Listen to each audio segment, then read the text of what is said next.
Hey, good morning. Our Bible reading today comes from Numbers chapter 8. Yesterday morning, I was waiting on my brother about 24 hours ago. Waiting on my brother to show up. We went fishing up in Patrick County for a little bit, not a long time. And so I went ahead and got a day ahead on my Bible reading. I read from Numbers chapter 8.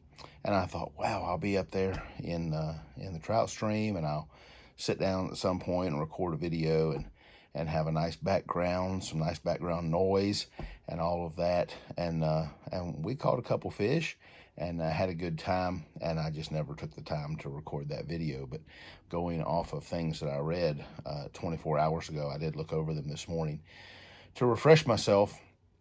But in Numbers chapter 10, we have the responsibilities and expectations of the Levitical priesthood. Of course, outward physical cleanliness was a big deal, to be washed, to have your clothes washed, all of that. But it was also important that they be ceremonially pure. There were countless offerings, burnt offerings, sin offering, those kinds of things.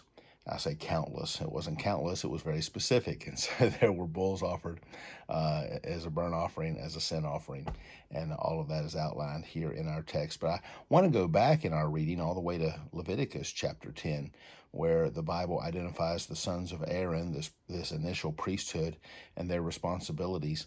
And one of their primary responsibilities was to teach the people the words of the Lord as they had been delivered through Moses. We read that in Leviticus chapter 10 and verse 11. And that is our responsibility as ministers of the Lord today, to teach the Word of God. It's a very, very important responsibility. And yes, we may serve in a number of capacities, administrative and supportive and those kinds of things, but it's hard to find anything in our role more important than teaching the Word of God. And so we're thankful for the Scriptures, and we want to teach the Word of God, but we also want to back that up by living pure and holy lives. One of the biggest concerns and conversations going on at this year's Southern Baptist Convention, June 9th and 10th in Orlando, is discussion of pastoral requirements.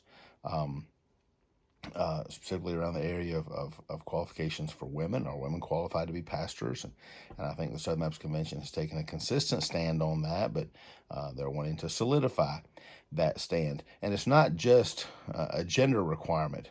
There is a holiness requirement. There's a qualifications requirement. There are standards set forth in 1 Timothy chapter 3. It's not simply to be masculine. It's not simply to not be divorced.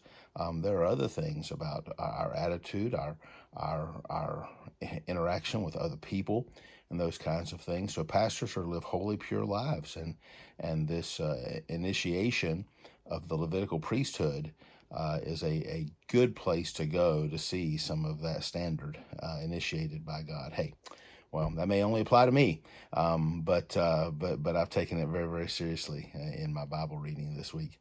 And I hope that you have a great day. Enjoy Numbers chapter 8. We have Bible study in the morning at 11 and tomorrow night at 7. And I hope you have a great week, a damp week, and thankful for the rain that God has sent our way.